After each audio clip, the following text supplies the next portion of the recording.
I think I'm going with this song.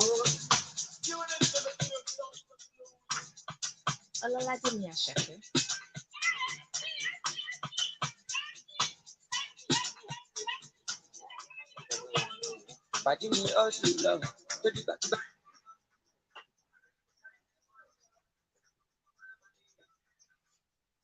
Good afternoon, Owerri. It's 29 minutes past the hour, 1 o'clock in the afternoon. And Whisper to Humanity is a Heritage FM today, bringing to you our usual Thursday show, and we hope you are listening.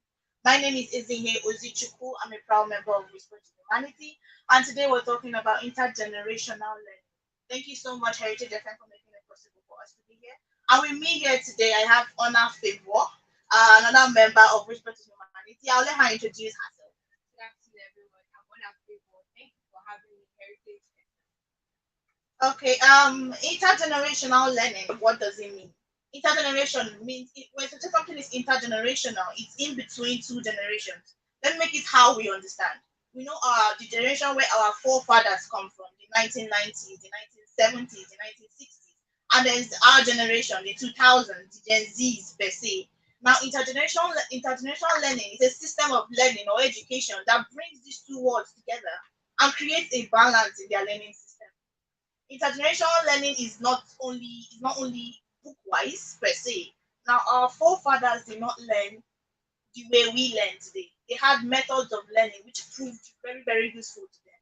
They had the method of apprenticeship, which is where the Igbo people call it immoral, which is where you go to a mentor or someone who knows a handwork or something, and then you learn from them for a stipulated amount of time before you go to the world to start your own trade or to start your own branch of that which you learned. Now, our forefathers used the method of apprenticeship to learn. They learned through play. They were not confined to the four walls of a classroom. They were not their learning was not limited to certain subjects, certain patterns, certain methods of learning. They were literally let free to learn at their own pace, with their own time, at their own age, and when they felt it was they were ready to do it. Intergenerational learning goes a long way. Will go a long way in creating a balance in the world which we see today. Now, we find it very difficult. Some people of the Gen Z per se find it very difficult to communicate with people of the 90s, the 60s, the 70s, because their language changed, first of all. Their language changed, their method of communication changed, their traditions were forgotten, their political, everything was left. And we're here to discuss a balance, how we find a balance through this, how we get the mid ground, how we can bring these our forefathers and us to a mid level and say, yes, all of us can cohabit here. We can learn through this. We can understand this. That's what intergenerational learning means. Now, methods to learn like that. Methods to learn like that. Common research has shown that learning through play is a very vital part of learning. You give children a blank paper and tell them do what you want to do, and they become so creative. They are limitless per se. But when you give them stipulated things to do, that is when you limit them. Now, if you can bring our advanced knowledge, our advanced mechanisms per se, and bring the intelligence or the intellect of our forefathers and put these two together, which is very possible, by the way, and put these two together, I feel like our international learning can be a real thing. I'll let people add more things to this. Okay, I wanted to ask something. There's this idea that Gen Z people don't know much about the world. So, like, when you talk about intergenerational learning, it's not just from us learning from the older ones, it's also them learning from us. So, when we say intergenerational learning, it's true that some people feel that the older you get, the wiser you become. In some cases, it's true, but not every time. And this has made people to neglect young ones. Whenever a young person says something, maybe in a room, they feel like they don't know what they're talking about because they are young and therefore they don't have enough knowledge or experience on a certain subject. But intergenerational learning involves both the old ones learning from the young people and then the young ones learning from the old ones. So it's like a two-way something. It goes both ways. And as some of you know, the youth day was on Friday last week. The theme of that youth day was intergenerational solidarity. What does it mean? It means building a society where all the generations come together. when you're doing something, you're not just doing it for your generation, you're doing it for other generations to come. You're making sure that anything that you establish, anything that you put in power, will also help future generations and also make them better. So it's like everybody putting everybody in their mind. We're all together, we're all here for each other. But when I say younger people can teach older ones, it doesn't remove respect. It doesn't mean that younger ones shouldn't now respect the older ones because okay, I can teach you something. No, that's not true. And that's not right. We still respect our older ones. But the thing is that you should have this open mind that just because someone is younger than you, it doesn't mean you cannot learn something from them. So do you have anything to add, Lucy? Yeah, I do. You talked about intergenerational solidarity. Now, when we talk about solidarity, it's standing together. Let's talk about the political space now in Imo State to start with. Imo State has a very blessed political space, and they feel it's common knowledge, or people say it's common knowledge that youth in state are not interested in politics, which I don't think is true. This year alone, you had more youth going to get their PVCs, you had more youth going to get their voters card and all that. Don't mention any politician's name. You had more youth going to get their PVCs and their voters card, and it was interesting because they were getting interest in this. But they had a problem. There was no system of mentorship. There was no youth that had probably a mentor that's already a politician, showing him or her the ropes, showing them the looks and crannies of the political space, showing them this is what you do to get here, this is how you do to get here, and then you just expect someone to wake up and be like, I want to be a politician. It's not if I want to go into politics tomorrow, I can't do it because I don't have a mentor. I don't know the ropes. I don't have the basic learning, the background learning, the ABC. I don't know the ABCs of the politics in our state or in our country. So we need to. I want to encourage every youth to be more inclusive, to be more involved in things that involve your state, things that involve your communities, things that involve your surroundings. It's very important because it's where you're from. It cannot be taken away from you. Also, the barrier of communication can be breached. You have people in our days now. People say they are Igbo, they cannot speak their language. People say they are Igbo, they don't know their villages. It's very shocking, but it's actually very true.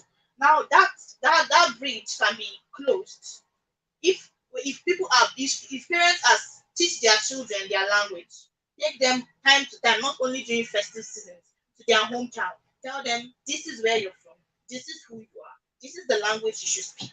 Because we go to schools, parents sometimes forget that they also have the part to play in educating their children. Exactly. You feel like once you're 4 years old or so and then you go to nursery school and all that, then it's up to your teachers, but I don't think it's like that too.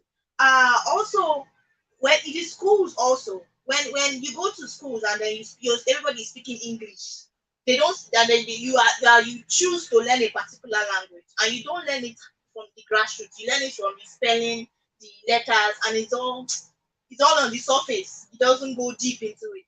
No, you go to Yoruba land and the biggest man in Lagos is speaking Yoruba to you. The biggest about everything, they are speaking their language to you. You see the big guys, the big girls, they are kneeling, they are greeting. And then you come to Igbo land and then you speak Igbo, they're looking at you like you're not tush, you're not up on par, you don't know what's happening. It's not supposed to be. I should be proud to go into an educated space per se and speak my language. And people be like, oh, I want to learn this. I want to be able to know how you do this. It's not a liability. Even people see it as a liability. It's not supposed to be a liability. It's not supposed to be seen as a liability. If you can teach your children, I told myself, told myself as for like 2 years, if I have children, they are learning Igbo and pidgin English before they learn English. It's going to be the first language they learn is their tribe language, the national pidgin English before they learn English because it's important. It's it closes the gap. But I have friends that cannot go to their villages and talk to their family members because it's as if they are speaking a completely different language. But no, we should be a part of it. If you can close that gap in communication, we can perfect intergenerational learning. If you can close the gap in politics, introduce mentorship or apprenticeship, it's going to close that gap. It is a school in abroad that has adopted the Igbo method of apprenticeship. They actually said they adopted Igbo method of apprenticeship. They took students and said, this is your mentor. You have this amount of time to learn because they found out that people learn faster like that. They found that it was better. They understood better. Learning like that, learning from apprenticeship. So after this break, we'll come back with more on intergenerational learning. Please stay tuned. Amazing. You're doing great.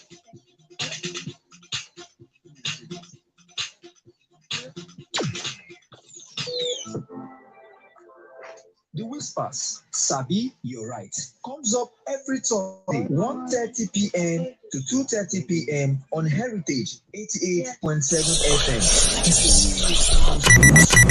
Whisper to Sabi, Humanity is a you're youth-led right. feminist organization. It's led by young people for young people. It's basically about feminism. It's basically about human rights. You get right. Wetin be your right?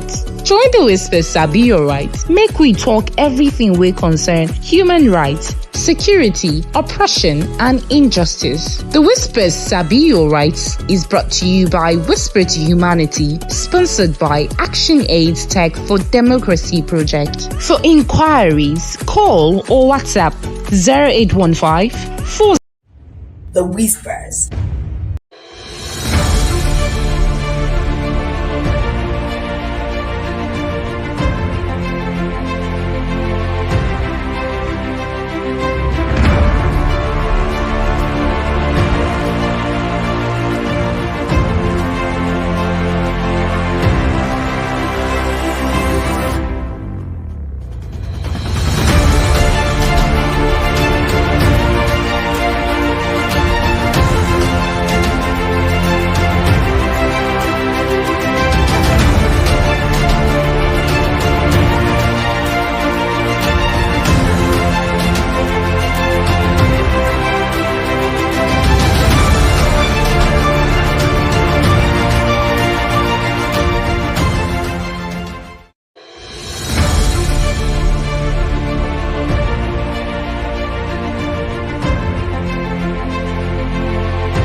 don't have anything to offer. But that's not true. This the thing called ageism is not right. It's a form of prejudice where older ones like they're better than younger ones, and sometimes younger ones also feel like they're better than the older ones because they feel like okay, because you're old, you don't know what's happening, you don't know what's happening. What you think is like your time. No, that's not right. We are all here to learn from each other. We're all here to the older ones tend to pass on skills and knowledge, then the younger ones tend to want to help their community grow. Sometimes through technology, sometimes through other things, bringing up new things into the society. Now we need to accept these things if they are beneficial for us. We should accept them and move forward. We shouldn't say this is my tradition, this is how I grew up, this is what I was taught. When we look down, sit down and look at these things that they're presenting to us, and we see okay, this thing they are saying can actually help my community. It can actually move the society forward. There's nothing stopping us from accepting it. They are young ones, yes, but they're also part of the community. So there's no way they will try to do something that will destroy the community. And then older ones, okay, they might tell you something that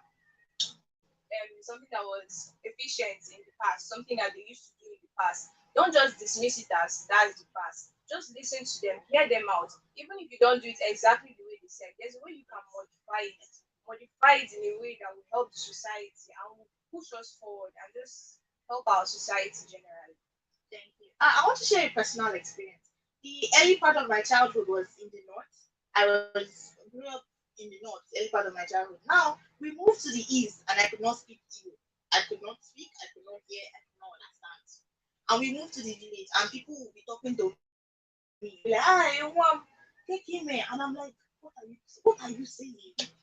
You see, and it was embarrassing because it's my language. And then my mom and dad made this rule that every Saturday you're speaking Igbo. If you speak English in the house, you pay money. And then you come to my house on Saturday, let everybody's house, they're rowdy, they're cleaning, everybody's house is quiet because they can't speak Igbo. And that's how we learned it. Because and I've never been more grateful for that opportunity or for that enforced learning of my language because I was like a fish that they just threw somewhere new, and I didn't understand what was going on. I couldn't funny enough I couldn't even speak Hausa, the north I was coming from. I could only speak English. And then they'll be talking to me, I'll be doing super, super, and they'll be helping me and they'll be laughing. I will join you and be laughing. I don't know what I'm laughing at. Do you understand? It's a very common thing. You have children grow up speaking English and then they feel like they're on top of the world. They feel like they have achieved it. They feel like even before now, they had our forefathers had this thing called age grade. Funnily, in my place, they still do it. You have age grade. If you're born within 2 to 3 years of each other, you're in the same age group.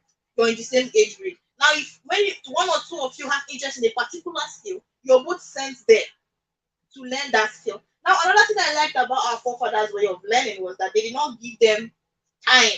He didn't say like now they say after 6 years you should be done with primary school.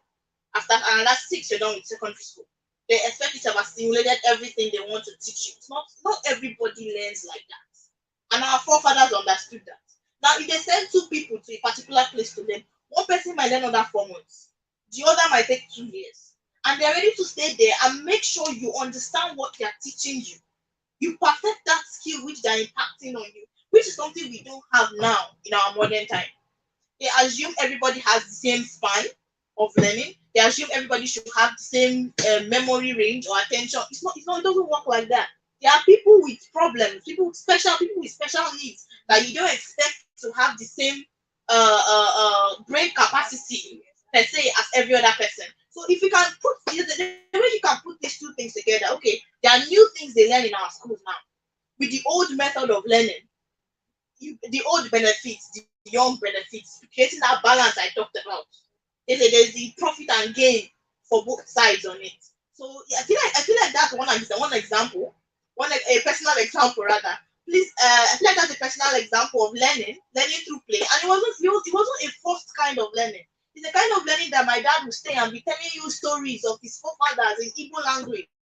My mom would sing the songs her people sang. She would sing the songs of old wives that were quarreling, and we would be dancing. I would dance about it. We would sing about it, and it was fun. I can sing some of those songs now. There are things I learned in school with songs that I know that till I am old I will not forget it because it was a fun way of learning. Now our forefathers had the way of they take you on that tree, they tell you tales by moonlight. They take you to the stream, they teach you to swim, they are telling you tales, like they're telling you tales about the fishes, about the tortoise, about the hares, and then we are confined to four walls of one very, very boring yellow classroom. You know, I feel like that's why children are interested in TV, cartoons, movies, all Exactly. these things. Because it's just that things they will not learn in the classroom. Exactly. There are better. There are ways to teach, even in that four walls. If you're so compelled to, in those four walls that makes it interesting, makes it exciting, makes it informative, and everything a child will want. Now we are confined to the four walls of a classroom, and one book that maybe six people wrote, you want one person to read it. It doesn't work. How? It doesn't work like that. It doesn't work like that. So we need to refine our education system.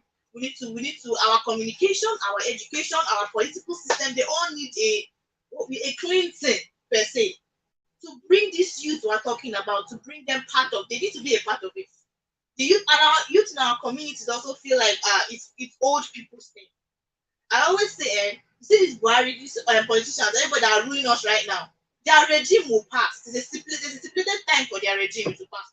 Who will be after them? Of course, it's us. Exactly.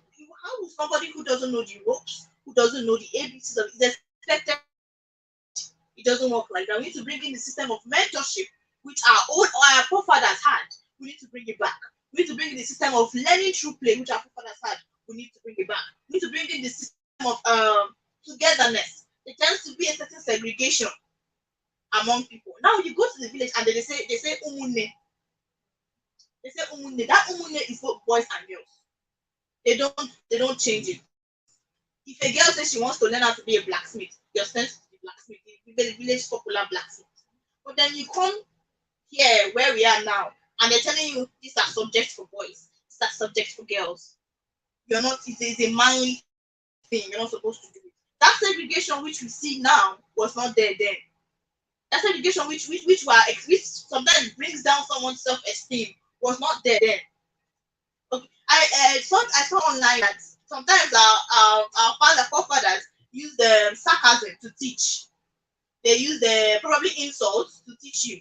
Because so someone insults you in Igbo, you used to enter, you almost cry.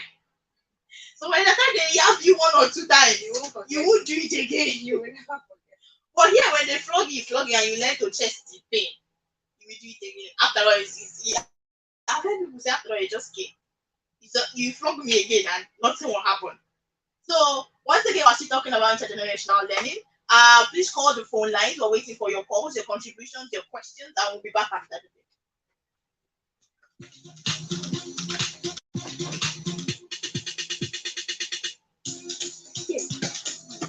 break. You have called that number again.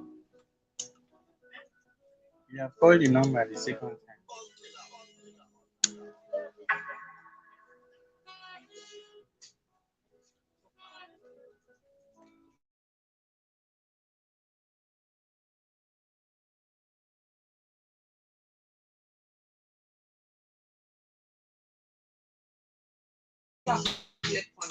Intergenerational learning, communication.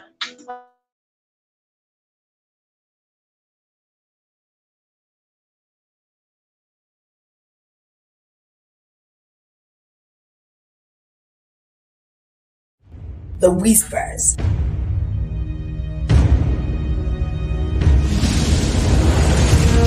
Whispers. We want to change the narrative.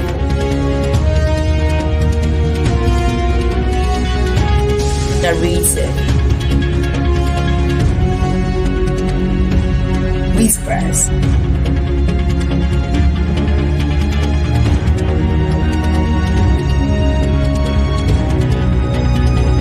Change the narrative, and we want you to be involved.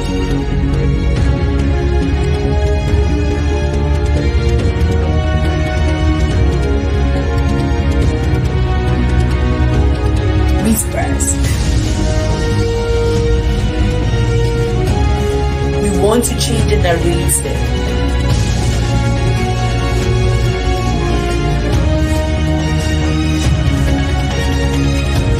Change the narrative.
Prosperity Humanity is a youth-led feminist organization. It's led by young people for young people. It's basically about feminism. It's basically about human rights. You get right.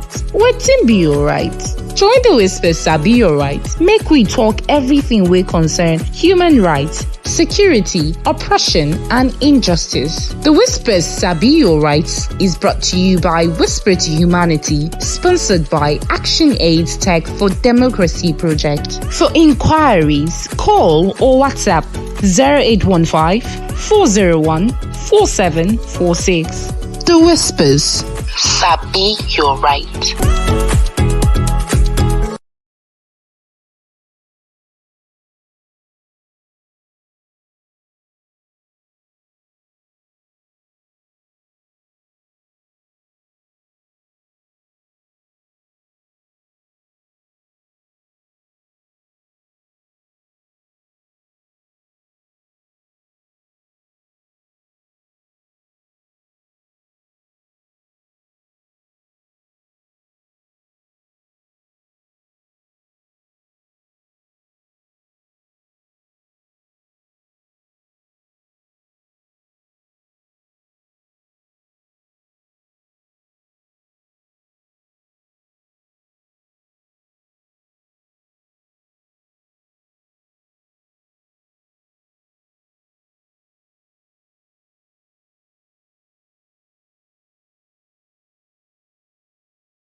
Or even talking about intergenerational learning via education or via heritage or via language.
mentors. We don't have, if I say I want to go for seats now, I don't even know what I'm going to get to do. So we're like saying that we should come together, learn from old ones. Old ones should teach young ones exactly what they should do about going into politics.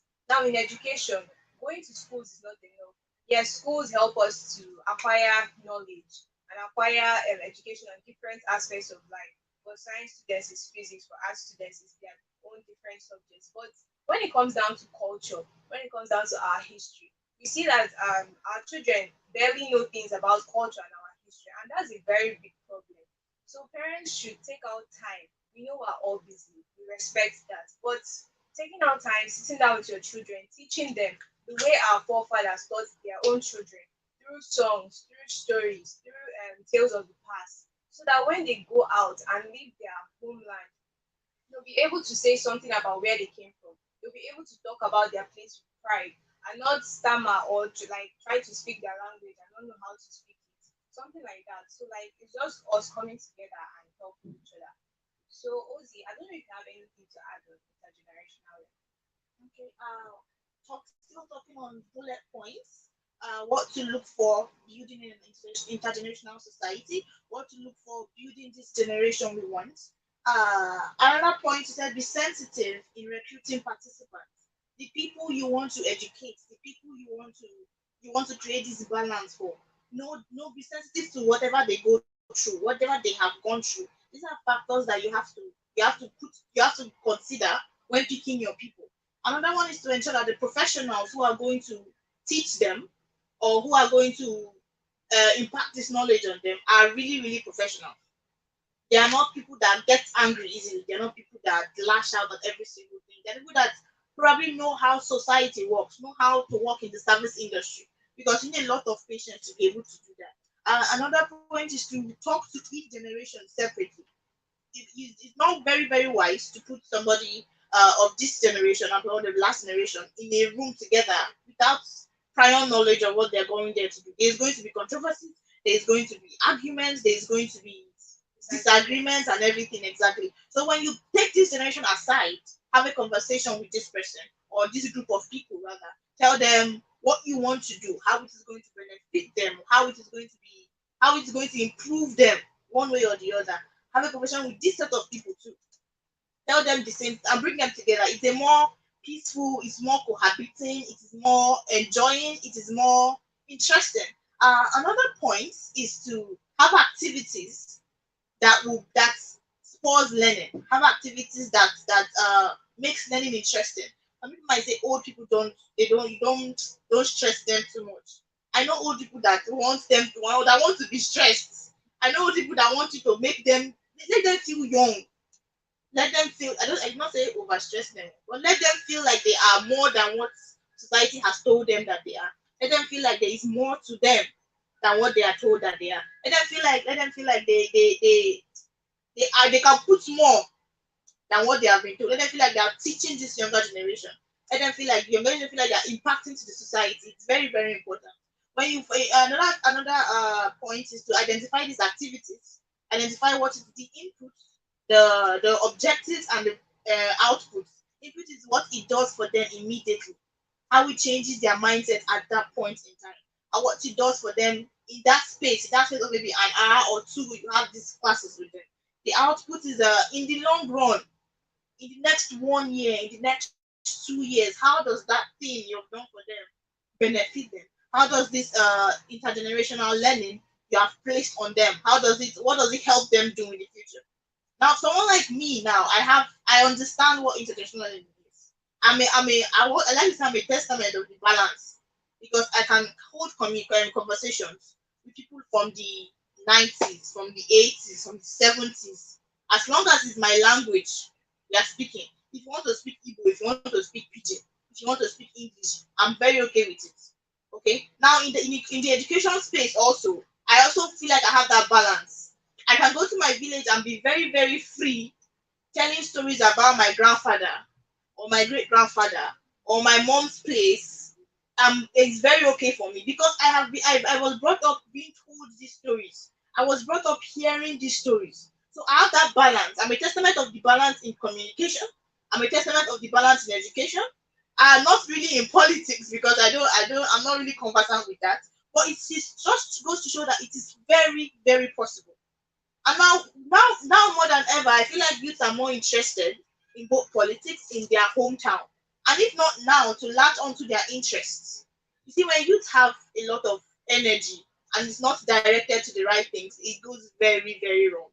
You see them going to do things that they are not supposed to do. So now that the energy is there, now that the vigor is there, now that they want to get their PVCs, now that they want to go and be somebody in their communities, now that they want to go to their communities and build things, be innovative, be creative, we should support them.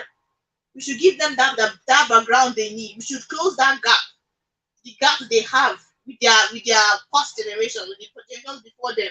We should close that gap they have. Generations coming after us now are very wonderful. I see a child of 3, 4 years, and I'm like, did you say you're three?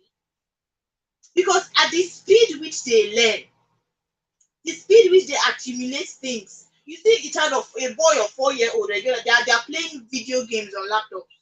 And I'm like, at your age, I could not put on a laptop. Do you understand? So I mean, the system of learning we should put is not one that will just be good for our generation and then it's gone. No, we should think about their coming, the ones before us, the ones that have gone, and put all this together. Can I ask a question? Oh yeah, yeah.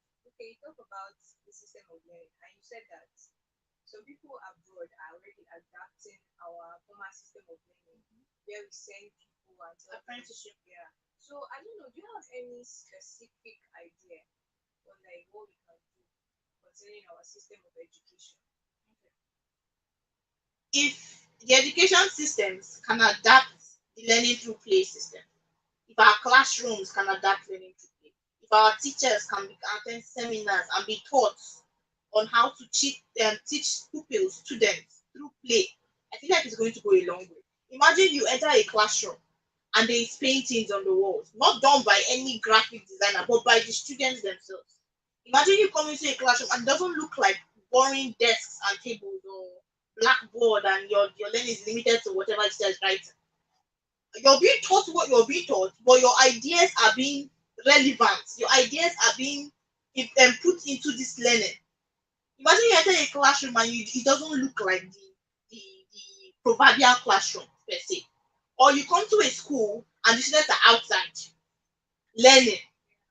You're going to be like, I want to know what these people are doing. I want to know what they're talking about. I want to send my child here. Because they will not only learn faster, they won't forget it.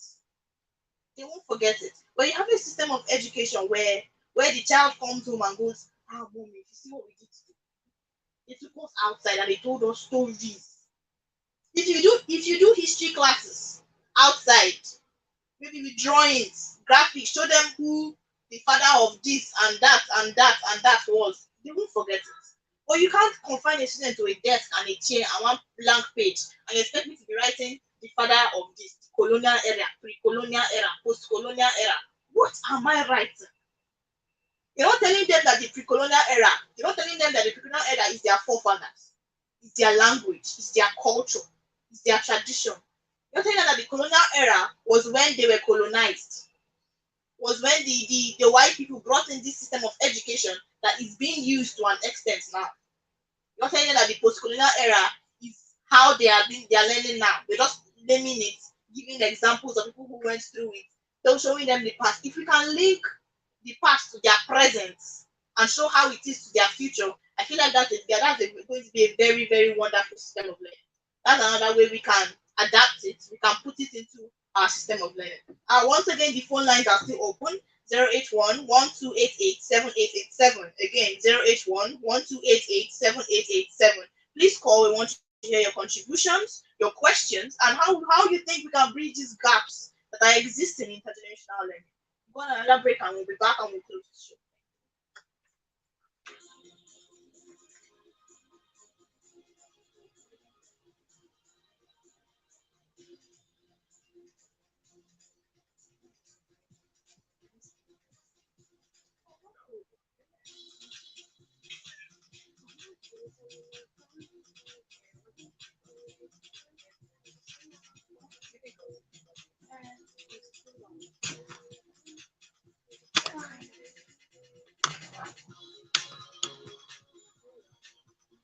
Okay, you're going back in.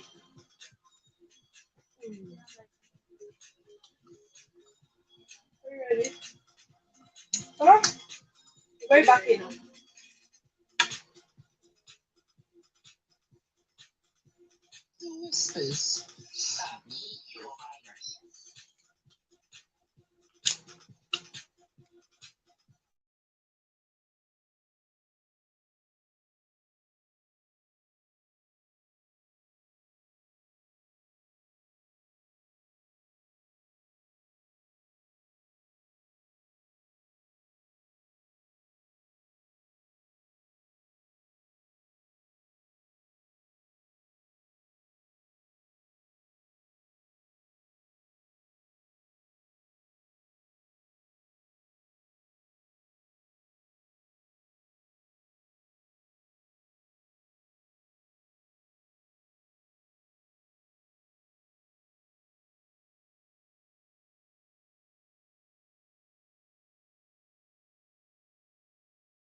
Hotline. You can either call or send a WhatsApp message to 081 540 14746.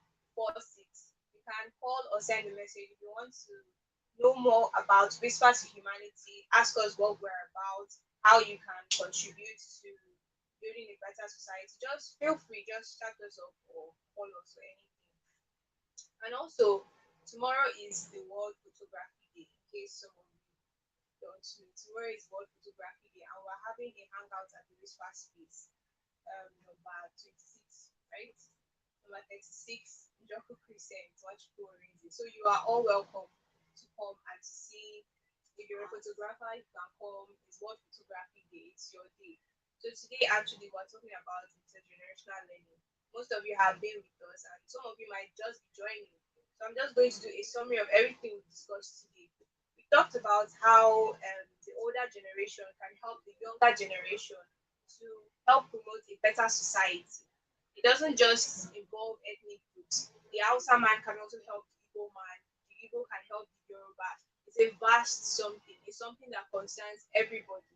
And also, we can also help this our coming generation, children who are still very young or might you don't know anything. These children are actually very smart, and some of them are wiser than their age, wiser beyond their age. Sometimes older doesn't necessarily mean wiser. Sometimes you don't have to have experienced everything in life before you say that you know something about it, a particular thing. So that's just what we're trying to say, that the younger ones can help the older ones can help the younger ones. It's like a two-way something. And also when it comes to education, we know that in the past, the system of education was very different from today's system of education. In the past, we learned through play. They learned through apprenticeship, mentorship. yeah, mentorship, folk tales, everything like that. And this thing stayed with them. Why? Because they were seeing what was happening as it was happening. They weren't just being told this is this and this is that. They were seeing these things and it was in their head. And also people like for example, if I'm slower at learning something than OC, you don't expect us to learn at the same pace. You don't tell us, okay, you have 4 months to learn this thing. And she learns it faster than I do. And because I don't learn it, you're just like just go away or something like that. No. If I need more time to learn something, you give me that time because eventually all we're trying to do is to build a better society where me and Ozzy can do that thing very well to the best of our abilities. That's the point. That's where we're heading to. We just want everybody to be able to do that thing and do it right. So now in education, we see children that are learning things that sometimes they don't even want to learn those things. Sometimes that their parents want it for them because their parents feel that this is what will give them money. And then they go to school and they end up not achieving their parents' goals, and it's like money is wasted. But this was not what they wanted in the first place. So parents should take into consideration that their children actually have ideas for how they want their lives to be. They might think these are just children, they don't know anything. They might just say this is what they want to do. Eventually, when they grow up, they will be useless in life. But at least they know that it's their lives that they are living. And eventually, you might see they won't even be useless in life because nobody wants to be useless in life. We all have ideas, we all have goals. So the yes, most of us are creative. Some people like reading, some people like working with their hands. Everybody is different. So we don't expect everybody to do the same thing. And then in the classroom, you don't just like it's as if when we're learning in the classroom, everything is just big, like being taught. This is this. They will give you a textbook, you will read it, you will pass. Sometimes we don't even read to understand, we read to cram. Don't even at the end of the day, they ask us maybe 2 weeks later, they ask us something about that subject. We're not able to say anything because we just crammed these things. We didn't absorb For the this. time being. We didn't absorb the information. It's just like wow, acquiring knowledge and we're not going to use it in the future. Yes, acquiring knowledge is good, but how is it going to help you personally? And how are you going to apply that knowledge in your own life? So we need to like this is just like wasted efforts. As if we're just running round and round in circles. Let children go to school, they come back home, they read for exams, they pass exams, eventually they graduate. It's an unending circle. No job, It's no just going. nothing. All those things you learned, they're just in the past, just for you to pass and move forward. So it's like these are just problems in our society. Yeah, my brother asked me a question one day. He said, if every occupation in the world had the same pay, what would you be doing? Meaning, if you were a doctor and you'd be earning 200,000 naira a month, and a lawyer is earning 200,000 naira a month, and a wheelbarrow pusher is earning 200,000 naira a month, what will you be doing? I said, I will be reading. I Copywriting will read. is Eh? very I amazing. will read because it's what I want to do. It's what I like to do. But I did science in school. I did not do arts. I also did that. I did not read. I did not write. So if you look at it like that from that scope, when you asked me that question, I was like, I didn't even think about it. Oh, I said I will be reading because it's what I want to do. It's what I have the passion for. It's what I know that wake me up at any time. I will tell, and I read a book and you tell me what I will tell you what was there. I will explain it to you. I will give you the metaphors. I will give you the synonyms. I will give you the everything you want. Okay, so let us not limit our learning. Let's not limit our creativity. Let's not limit ourselves. We also learn far, and there are also ways to learn online.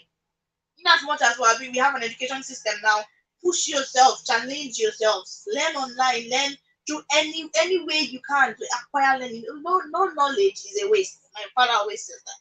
No knowledge is a waste. Acquire it any way, anyhow you can. And once again, our whisper phone lines are 081-5401-4746. You can call or WhatsApp us on this number. Our Instagram handle at Whisper to Humanity, Facebook Whisper underscore humanity. You can reach us on any of these social media platforms for your questions, your contributions, and yeah, they're always open for you. Thank you very much. Join us same time, same session next week. Thank you.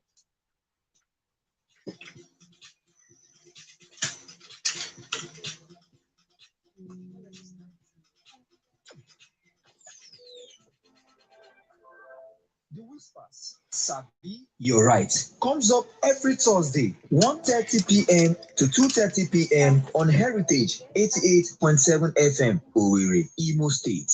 The Whispers, Sabi, you're right.